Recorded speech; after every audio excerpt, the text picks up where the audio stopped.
नमस्कार, मैं जनमुक्ता शिवम गौतम और आज बहुत बड़ा फैसला है सुप्रीम कोर्ट में। सुप्रीम कोर्ट ने आज अवमानना के आपराधिक मामले में प्रशांत भूषण के लिए सजा देने के लिए 20 तारीख मुकर्रर की है और प्रशांत भूषण को इस मामले में दोषी करार दिया गया है। जी हाँ, इस पूरे मामले की सुनवाई एक खंडपीठ कर रही थी जिसकी अध्यक्षता कर रहे थे जस्टिस अरुण मिश्रा। इसमें BR गवई और जस्टिस कृष्ण मुरारी दो अन्य जज थे। इस मामले में 5 अगस्त को भी सुनवाई हुई थी और तब दुष्यंत दवे जो प्रशांत भूषण की तरफ से वकालत कर रहे थे, उन्होंने ये तर्क दिया था कि प्रशांत भूषण ने जो ट्वीट्स किए थे वो व्यक्तिगत तौर पर जजेस की आलोचना थी, संस्था की आलोचना नहीं थी। लेकिन जिस तरीके से प्रशांत भूषण ने पहले SA बोबड़े जो कि मुख्य न्यायाधीश हैं भारत के और उसके अलावा 4 पूर्व मुख्य न्यायाधीशों पर भी ट्वीट किए थे, उसके ऊपर कोर्ट ने सुमोटो एक्शन लिया था, यानी कि स्वतः संज्ञान लिया था और उसके बाद ये कार्रवाई शुरू की गई थी। इसके लिए प्रशांत भूषण ने एक याचिका दायर कराई थी और इस पूरे मामले पर ही सवाल उठा दिया था, जिसको भी खारिज कर दिया सुप्रीम कोर्ट ने और कह दिया कि इस तरीके से आप सवाल नहीं उठा सकते, जो कुछ हुआ है वो गलत हुआ है और प्रशांत भूषण इस मामले में दोषी है। दुष्यंत दवे ने यह कहा कि जिस तरीके से प्रशांत भूषण ने तमाम जो दूसरे मुद्दे अब तक उठाए हैं, 50 से ज़्यादा केसेस ऐसे हैं जिनमें प्रशांत भूषण की बड़ी भूमिका है और प्रशांत भूषण को तो पद्म भूषण मिलना चाहिए था, लेकिन आप उनको सजा देने का काम कर रहे हैं जो न्याय के लिए उचित नहीं है। यानी कि इस तरीके के तर्क दिए जा रहे थे सुप्रीम कोर्ट में। और प्रशांत भूषण के मामले में एक सच्चाई ये है कि ये कभी भी किसी भी न्यायाधीश या न्यायालय की इज्जत नहीं करते हैं। ये पहले भी इस तरीके के बयान दे चुके हैं। 2009 का एक मामला चल रहा है जिसमें प्रशांत भूषण ने जिस तरीके से तहलका मैगजीन को एक बयान दिया था, उसमें ये कहा था कि अब तक जितने मुख्य न्यायाधीश हुए हैं उनमें से आधे से ज़्यादा भ्रष्ट हुए हैं। यानी प्रशांत भूषण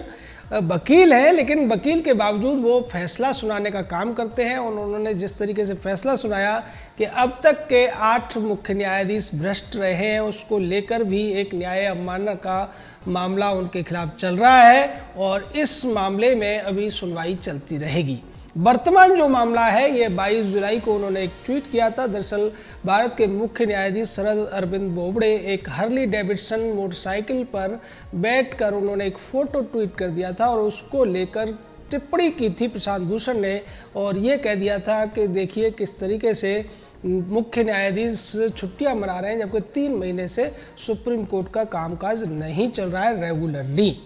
रेगुलरली कामकाज इसलिए नहीं चल रहा था क्योंकि कोरोना प्रोटोकॉल पूरे देश में लागू है और लोगों के बीच में दूरी बनी रहे, इसीलिए ज़्यादातर जो सुनवाइयाँ हो रही थी वो वर्चुअल सुनवाइयाँ हो रही थी। और इसको लेकर जिस तरीके से कटाक्ष किया गया या सीधे तौर पर व्यक्तिगत टिप्पणी की प्रशांत भूषण ने जस्टिस शरद अरविंद बोबड़े के ऊपर, उसका संज्ञान लिया अरुण मिश्रा की खंडपीठ ने और सीधे तौर पर उन्होंने नोटिस जारी कर दिया, जिसके ऊपर आज उन्हें दोषी करार दिया गया। इस मामले में 20 अगस्त को सजा के ऊपर बहस होगी और ये बहस इसलिए होगी क्योंकि इस मामले में जो अधिकतम सजा है वो 6 महीने की है। इसके अलावा जुर्माना हो सकता है और अगर कोर्ट ज़्यादा सख्त हो जाए तो जुर्माना और सज़ा दोनों हो सकते हैं। हालांकि इस तरीके के मामलों में जो सज़ा है वो 1 महीने, 2 महीने, 3 महीने या पूरे 6 महीने की भी बोल दी जाती है। लेकिन ये जो मामला है ये अपने आप में एक मिसाल बनेगा क्योंकि प्रशांत भूषण को इस तरीके की जो गतिविधियां हैं उनमें बहुत दिनों से कुख्यात माना जाता है और वो इस तरीके की बातें करते रहे। प्रशांत के पिता शांति भूषण ने भी एक बार कहा था कि हमारा बेटा PIL लगाने में इसलिए आगे रहता है क्योंकि जजों को वो अपने हिसाब से निर्णय कराने के लिए बाध्य कर देता है। इस तरीके की बातें शांति भूषण प्रशांत भूषण करते रहे हैं। प्रशांत भूषण का संबंध वैसे जो ज़्यादातर वामपंथ विचारधारा या माओवाद समर्थकों के साथ भी रहा है और जिस तरीके से याकूब मेनन जैसे जो आतंकवादियों की मौत की सज़ा की जब तारीख आई थी उस समय भी प्रशांत भूषण उन लोगों में शामिल थे जो कि रात को 2 बजे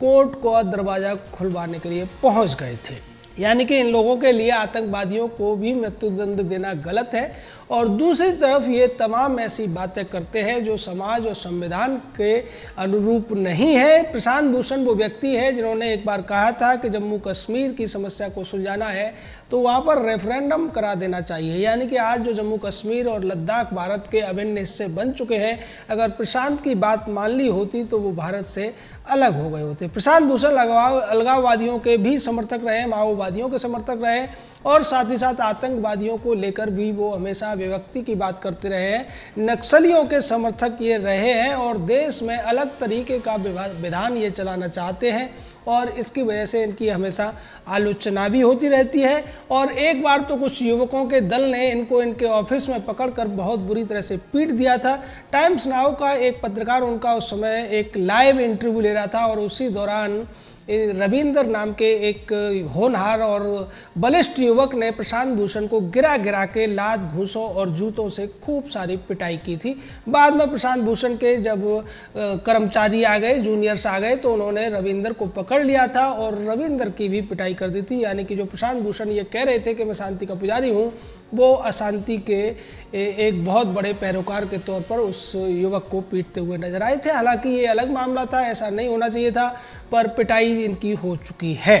और उसके बाद जिस तरीके से सुप्रीम कोर्ट में इनको तगड़ा झटका लगाया, उसके बाद प्रशांत भूषण के जो साथी हैं वो तिलमिला गए हैं और इनके जो साथी हैं उनमें तथाकथित इतिहासकार हैं, तथाकथित पत्रकार हैं, तथाकथित सामाजिक कार्यकर्ता हैं। यानी कि जो नाम के लिए ऐसा करते हैं लेकिन वास्तव में वो वामपंथ और कामपंथ का झंडा बुलंद करते हैं, देश विरोधी बातें करते हैं। ऐसे लोगों की फौज अब प्रशांत भूषण के बारे में कमेंट करने के लिए उतर पड़ी है। हालांकि भारतीय जनता पार्टी के प्रवक्ता संबित पात्रा ने कहा कि गिल्टी भूषण और अमित मालवीय ने भी कहा कि ये फैसला स्वागत योग्य है, लेकिन जिस तरीके से राजदीप सरदेसाई इस पूरे मामले पर सवाल उठाता है, निधि राजदान सवाल उठाती है। निधि कहती है कि जिस तरीके से 15 अगस्त से पहले एक जनता की आवाज़ उठाने वाले वकील के ऊपर इस तरीके की कार्रवाई होना, ये इस बात का द्योतक है कि भारत के मुख्य न्यायालय को अपनी आलोचना स्वीकार नहीं है। शेखर गुप्ता भी इसी तरीके की बात कर रहा है और वो कह रहा है कि mildest thing we can say about the SC contempt order on Prashant Bhushan is great institution is letting itself down. यानी कि शेखर ये कहता हुआ दिखाई दे रहा है, शेखर गुप्ता नाम का ये तथाकथित पत्रकार, कि न्यायालय ने प्रशांत को सजा या दोषी करार देकर अपने आप को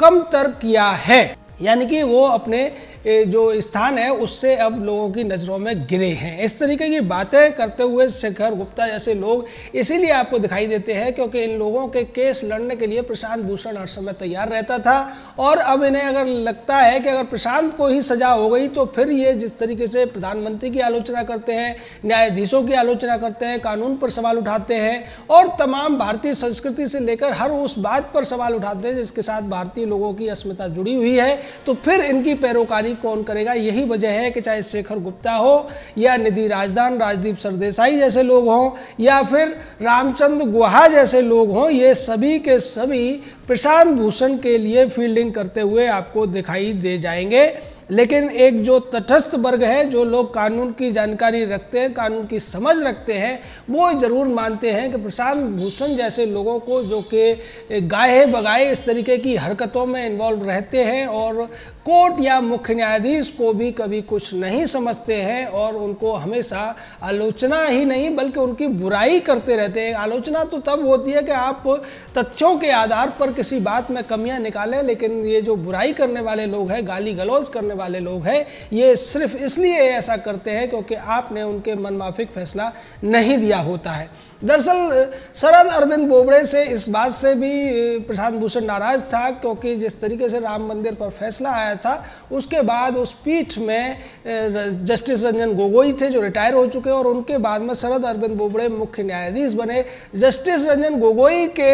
राज्यसभा में मनोनीत किए जाने पर भी प्रशांत ने सवाल उठाए थे और इसको सीधे तौर पर रिश्वत के तौर पर उसने इंगित करने की कोशिश की थी। तो ये सारे के सारे जो लोग हैं, अब जैसे रामचंद्र गुहा है, इस बात को डेमोक्रेसी से जोड़कर देखता है और कहता है कि यह दिन भारतीय लोकतंत्र का सबसे ज्यादा काला दिन है। रामचंद्र गुहा भूल जाता है कि काला दिन तो तब था जब भारत के तमाम वकील उस याकूब मेनन को बचाने के लिए रात के 2 बजे सुप्रीम कोर्ट का दरवाजा खटखटा रहे थे, या काला दिन तब था जब भारत के एक मुख्यमंत्री के खिलाफ तमाम रामचंद्र गुहा टाइप के, प्रशांत भूषण, अरुण शौरी टाइप के लोग चिट्ठियां लिख लिख कर अमेरिका से ये गुहार लगा रहे थे कि आप इस व्यक्ति को अपने यहाँ मत आने दीजिए। तो इस तरीके के जो लोग हैं, चाहे रवीश कुमार जैसे लोग हों या राजदीप सरदेसाई जैसे लोग हों, इनको देश की जो आम जनता है उसकी नब्ज से कोई लेना देना नहीं है। इन्हें सिर्फ वामपंथ और कामपंथ का साथ देना है, देश विरोधी ताकतों को मजबूत करना है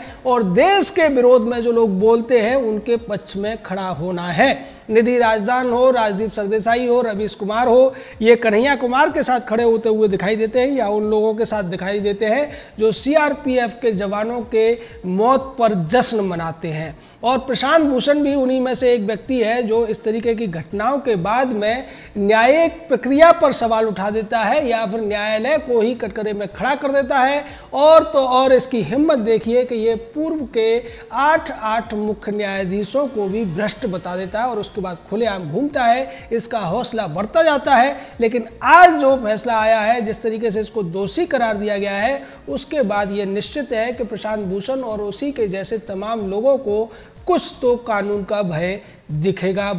पैदा होगा। जय हिंद, जय भारत।